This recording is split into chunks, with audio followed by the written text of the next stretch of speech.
मित्रांनो, स्वागत आहे आपलं सेमी मराठी क्लासेस या आपल्या यूट्यूब चॅनलमध्ये. विद्यार्थी मित्रांनो, आज आपण बघणार आहोत इयत्ता 10वी गणित भाग 1 या विषयाचा बोर्डाचा पेपर. यामध्ये आपण संपूर्ण प्रश्नपत्रिका ही उत्तरांसहित पाहणार आहोत आणि व्यवस्थितपणे यामध्ये याचं स्पष्टीकरण बघणार आहोत. त्यामुळे आपण व्हिडिओ अगदी शेवटपर्यंत नक्की पाहायचा आहे. आपल्याला येणाऱ्या परीक्षेमध्ये याचा नक्कीच यामध्ये प्रश्न क्रमांक 1 त्यामधील ए खालीलपैकी कोणतेही 2 प्रश्न येथे सोडवायचे आहेत. त्यामधील पहिला आहे ए बरोबर महिरूपी कंसामध्ये 1 2 3 4 5 आणि बी बरोबर महिरूपी कंसामध्ये 5 6 7. तर ए संयोग संच बी यामध्ये याचा आपण लिहायचा आहे. तर याचं उत्तर सर्वात पहिले आपण महिरूपी कंस ए लिहून घ्यायचा आहे बरोबर 1 2 3 4 5 आणि महिरूपी कंस बी 5 6 7. आता संयोग संच यामध्ये आपल्याला काय करायचं आहे तर दोघे कंसामध्ये सारखी संख्या कोणती आहे तर 5 संख्या आहे ती फक्त एकाच वेळेसमध्ये लिहायचं आहे आणि संपूर्ण संख्या पुन्हा आपण रिपीट करायच्या आहेत. तर ए संयोग संच बी बरोबर 1 2 3 4 5 6 आणि 7 असं हे याचं उत्तर असणार आहे. वर्गमुळामध्ये 50ला सोपे रूप द्यायचं आहे.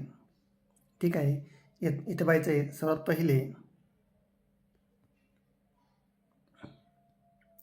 वर्गमुळामध्ये 50 आपण लिहायचे आहे बरोबर. आता 50ची फोड अशा प्रकारे करायची की एक संख्या ही वर्ग संख्या हवी. तर या ठिकाणी बघा 25 गुणिले 2.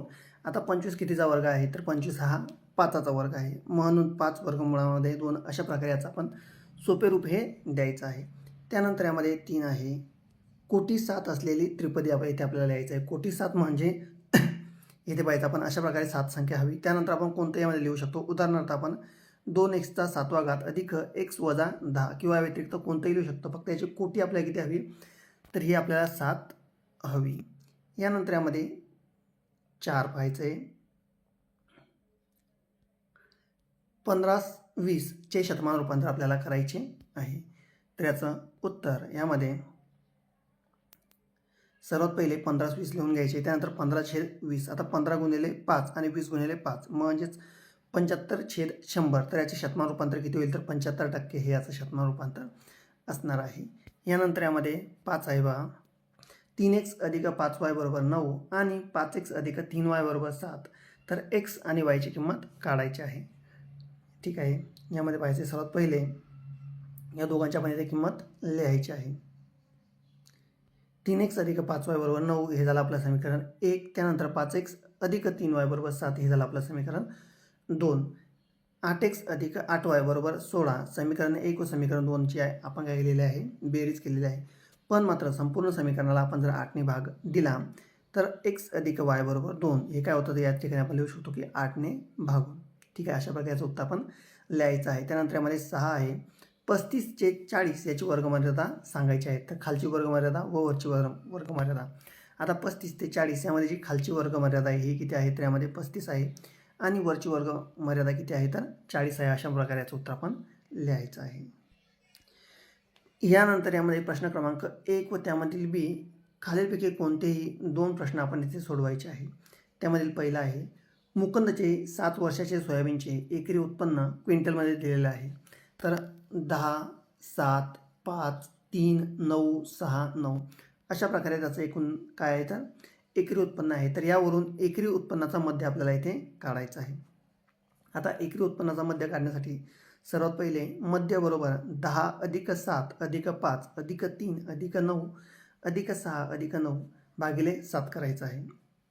कारण एकूण या किती संख्या आहेत तर एकूण या 7 संख्या आहेत म्हणून भागिले 7 आपण इथे केलेलं आहे. मग या सर्वांची बेरीज किती होते तर सर्वांची बेरीज होईल 49 भागिले 7. आता 49 भागिले 7 म्हणजेच किती येईल याचं उत्तर तर 7 येईल. म्हणून मुकुंदच्या एकरी उत्पन्नाचा मध्य किती आहे तर 7 क्विंटल आहे. यानंतर या ठिकाणी 2 आहे अलकाला दरमहा पाठवलेल्या रकमेपैकी 90% रक्कम ती खर्च करते आणि महिन्याला 120 रुपये बचत करते. तर तिला दरमहा पाठवण्यात येणारी रक्कम किती असेल. ठीक आहे, या ठिकाणी आता आपण याचं उत्तर बघूया. 2 यामध्ये समजा अलकाला दरमहा पाठवण्यात येणारी रक्कम x रुपये आहे. काय आहे x रुपये आहे आणि ती किती आहे x म्हणजेच किती आहे तर 90% रक्कम आहे.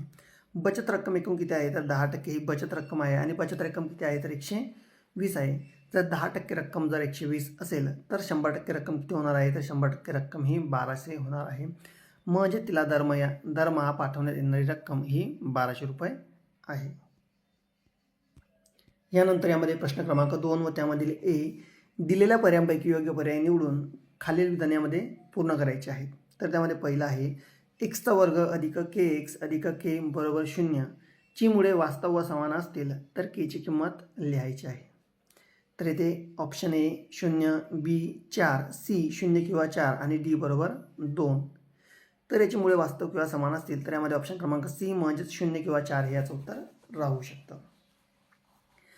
यानंतर यामध्ये 2 आहे 15, 10, 5 या अंकगणितीय श्रेणीच्या पहिल्या पदांची बेरीज खालीलपैकी कोणती आहे? -75, -125, 75 आणि 125. तर उत्तर ऑप्शन क्रमांक ए म्हणजेच 75. तर अंकगणितीय श्रेणीच्या पहिल्या 10 पदांची बेरीज ही -75 असणार आहे. यानंतर यामध्ये 3 आहे नोंदणीकृत व्यापाऱ्यांच्या GST इनमध्ये एकूण किती अंकाक्षरे असतात? तर ए 15, बी 10, सी 16 आणि डी 9.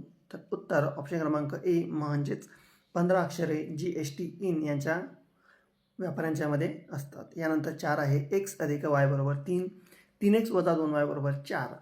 ही समीकरणे क्रेमरच्या पद्धतीने सोडवताना डीची किंमत किती? तर याचं उत्तर आहे ऑप्शन क्रमांक सी म्हणजेच -5 याचं उत्तर असणार आहे.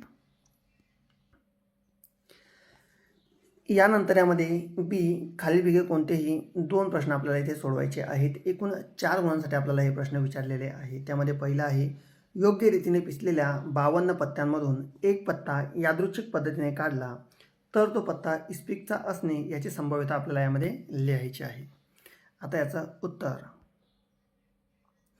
दिलेल्या उदाहरणामध्ये एकूण किती पत्ते आहेत? तर एकूण पत्ते हे 52 आहेत. त्यामध्ये इस्पिकचा पत्ता असणे ही घटना आपण काय मानू? तर ए मानू. आणि असे एकूण इस्पिकची किती? तर यामध्ये ए किती घटना राहू शकतात? तर या 13 राहू शकतात. म्हणून 13 यामध्ये 1/4. खालील सारणीत एक रक्तदान शिबिरात विविध वयोगटातील व्यक्तींनी केलेल्या रक्तदानाची माहिती लिहा. ही माहिती वृत्तलेखाने दर्शवण्यासाठी प्रत्येक वयोगटासाठी केंद्रीय गुणांचे मापे यामध्ये ठरवायचे आहेत. तर वयोगटातील वर्ष पाहायचं आहे 20 ते 25, 25 ते 30, 30 ते 35 आणि 35 ते 40. तर रक्तदान करणाऱ्या व्यक्तींची संख्या एकूण किती आहे? 80 आहे, 60 आहे, 35 आहे आणि 25 आहे. तर याचं उत्तर पाहायचं आहे. अशा प्रकारे आपण केंद्रीय गुणांचे इथे करायचे. आता केंद्रीय गुणांचं माप किती असतं? तर 360 असतं. यामध्ये वयोगट किती आहे? तर 20 ते 25 एकूण व्यक्तींची संख्या आहे 80. मग 80 भागिले 200. आता या ठिकाणी 200 आपण कशा प्रकारे घेतलं? तर 80 अधिक 60 अधिक 35 अधिक 25 बरोबर याचं बेरीज किती येईल? तर 200. म्हणून 80 भागिले 200 गुणिले 360 बरोबर 144. त्यानंतर 60 भागिले 200 गुणिले 360 बरोबर 108. त्यानंतर 35 भागिले 200 गुणिले 360 बरोबर 63. 25 भागिले 200 गुणिले 360 बरोबर 45. अशा प्रकारचे उत्तर आपण लिहायचे आहेत. यानंतर यामध्ये आहे प्रश्न क्रमांक 3A खालीपैकी कोणत्याही 2 कृत्या आपल्याला पूर्ण करायच्या आहेत. एकूण 4 गुणांसाठी त्यामधले पहिला x वजा y बरोबर 1 या समीकरणाचा आलेख काढण्यासाठी खालील पूर्ण करायचे आहे. तर x आणि y तर यामध्ये x वजा y बरोबर 1 हे समीकरण आपल्याला वापरायचे आहे व हा तक्ता इथे आपल्याला पूर्ण करायचा आहे. याचं उत्तर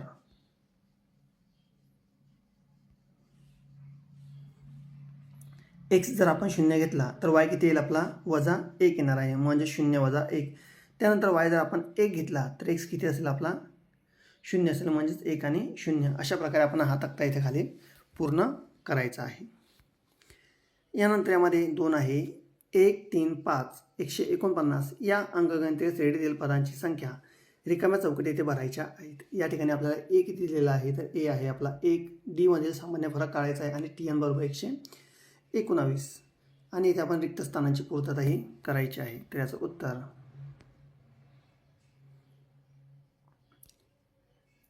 सामान्य फरक यामध्ये किती आहे? 2. आता सामान्य फरक कसा काढतो आपण? तर 5 वजा 3 म्हणजेच 2 आणि 3 वजा 1 म्हणजेच 2. तर दोघे ठिकाणी सामान्य फरक सारखा आहे म्हणून या ठिकाणी आपला डी आला 2. त्यानंतर TN बरोबर a अधिक n - 1 इंटू डी हे काय आपल्या याचं सूत्र दिलेलं आहे. मग ज्याच्या ज्याच्या किमती त्याच ठिकाणी टाकायच्या आहे आणि आपलं उत्तर किती येईल? तर n बरोबर 75 हे आपलं असणार आहे. म्हणजेच 1 अधिक n वजा 1 गुणिले 2 1 अधिक 2n वजा 2 149 वजा 2n वजा 1 म्हणजेच 2n बरोबर 150. आता 150 भागिले 2 म्हणजेच n बरोबर 75 हे याचं उत्तर असणार आहे. यानंतर प्रश्न क्रमांक 3 बी, खालीलपैकी कोणतेही दोन प्रश्न यामध्ये आपल्याला सोडवायचे आहेत. त्यामधील पहिला आहे 5m वर्ग वजा 22m वजा 15 बरोबर 0. तर 5m वर्ग वजा 22m वजा 15. आता या ठिकाणी आपण काय करायचं आहे, 22mची आपण काय करायची, सर्वात पहिले फोड करायची, म्हणजेच वजा 25 अधिक 3m. तर 5m वर्ग वजा 25m अधिक 3m वजा 15 ही झाली, याची आपण फोड केली. आता यामधून सारखे सारखे घटक वेगळे करायचे, म्हणजेच 5m कंसामध्ये m वजा 5 अधिक 3 कंसामध्ये m वजा 5. या ठिकाणी m वजा 5 कंसामध्ये 5m अधिक 3. ठीक आहे, दोन आपले इथे कंस तयार झालेले आहेत. मग यानंतर यामध्ये m वजा 5 बरोबर 0 किंवा 5m अधिक 3 बरोबर 0. आता या ठिकाणी m बरोबर 5 किंवा m बरोबर वजा 3/5 या दोघांपैकी आपलं एकही उत्तर इथे असणार आहे. ठीक आहे. यानंतर यामध्ये दोन पाहूयात. 3x वजा 4y बरोबर 10, 4x अधिक 3y बरोबर 5 ही एक सामायिक समीकरणे क्रेमर्सच्या पद्धतीने सोडवण्यासाठी dx व dy याच्या किमती आपल्याला काढायच्या आहे. तर याचं उत्तर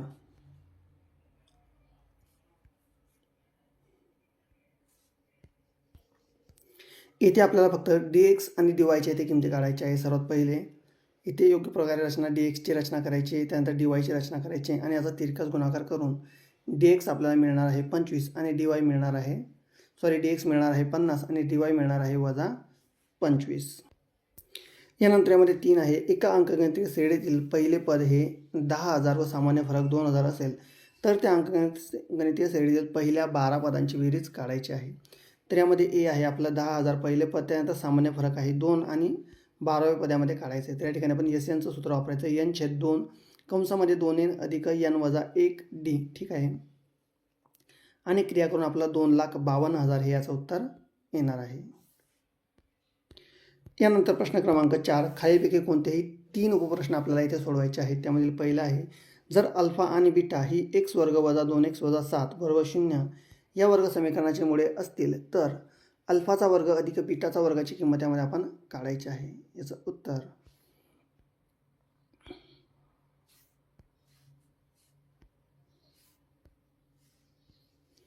x वर्ग वजा 2x वजा 7 बरोबर 0, a बरोबर 1 आहे, b बरोबर वजा 2 आहे आणि c बरोबर वजा 7 आहे. तर अल्फा अधिक बीटा वजा b छेद a म्हणजेच वजा 2/1 म्हणजेच 2. त्यानंतर अल्फा गुणिले बीटा, तर इथे उत्तर येईल वजा 7. आता अल्फाचा वर्ग अधिक बीटाचा वर्ग म्हणजेच अल्फाचा वर्ग वजा 2 अल्फा अधिक बीटा. ठीक आहे, तर इथे 2चा वर्ग वजा 2 गुणिले वजा 7, त्यानंतर 4 अधिक 14 बरोबर 18 हे याचं उत्तर असणार आहे. यानंतर 2 आहे, 3 अंकी नैसर्गिक संख्या समूहात 5 ने भाग जाणाऱ्या संख्या किती आहेत ते शोधायचं आहे. 3 अंकी नैसर्गिक समूहात 5 ने भाग जाणाऱ्या संख्या आहेत 100, 105 आणि लास्ट संख्या आहे ती 995. या ठिकाणी a बरोबर आपला असणार आहे 100 आणि d बरोबर असणार आहे 5 आणि आपल्याला शोधायचं काय, तर एकूण संख्यामध्ये शोधायचे आहेत. तर इथे tnचं सूत्र आपण वापरायचं आहे. tn बरोबर a अधिक n वजा 1 इंटू d. लास्ट संख्या आहे आपली 995, पहिली संख्या आहे 100, n वजा 1 बरोबर कंसाचा गुणिले 5. ठीक आहे, आणि यामध्ये एकूण संख्या आहेत आपल्या 180 यामध्ये संख्या आहेत. यानंतर 3 आहे, खालील सारणीतील काही कुटुंबाची वार्षिक गुंतवणूक दिली आहे, त्यावरून आलेख तयार करायचा आहे. तर इथे व्यवस्थितपणे प्रश्न पाहायचा व त्यानुसार आपण अशा प्रकारे इथे व्यवस्थितपणे इथे आलेख हा काढायचा आहे. यानंतर प्रश्न क्रमांक 5, खालीलपैकी कोणताही एक प्रश्न सोडवायचा आहे एकूण 4 गुणांसाठी. योगेशला एक काम करण्यासाठी विवेकपेक्षा 3 दिवस अधिक लागतात, तर दोघांनी मिळून ते काम पूर्ण केल्यास त्यांना 2 दिवस लागतात, तर ते काम एकट्याने करण्यास प्रत्येकी त्याला किती दिवस लागतील. तर यामध्ये सर्वात पहिले समजा विवेकने एक काम करण्यास सुरुवात केली, तर त्यासाठी 1. त्यानंतर योगेशचे काम काय असेल तर x अधिक 3, तर दोघांचे काम. एका दिवसात विवेकने केलेले काम 1/x. त्यानंतर 1 दिवसात योगेशने केलेले काम काय असेल तर 1/x अधिक 3. एका दिवसात दोघांनी मिळून केलेले काम तर 1/2 अशा प्रकारे लिहायचे. यानंतर यामध्ये पहिल्या अटीनुसार व्यवस्थितपणे आपण याचं उत्तर करायचे, पाहायचे व सोडवण्याचा प्रयत्न हा करायचा आहे. तर एकंदरीतच विवेकने ते काम करण्यासाठी 3 दिवसात व योगेश ते काम करण्यासाठी 6 दिवस लावेल. यानंतर 2 आहे, एका रुग्णालयात एके दिवशी उपचारासाठी दाखल झालेले विविध वयोगटातील रुग्णांची संख्या वितरण सारणी दिली आहे. त्यावरून रुग्णांच्या वयाचे मध्यक आपल्याला काढायचे आहे. तर इथे बाईची सारणी दिलेली आहे. तर संचित वारंवारता व संचित रुग्णांची संख्या लिहायची. वयानुसार आपल्याला काय करायचे तर मध्यक काढायचे आहेत. विद्यार्थी मित्रांनो, व्हिडिओ जर आवडला असेल तर व्हिडिओला लाईक करायचे आणि आपण जर चॅनलला नवीन असाल तर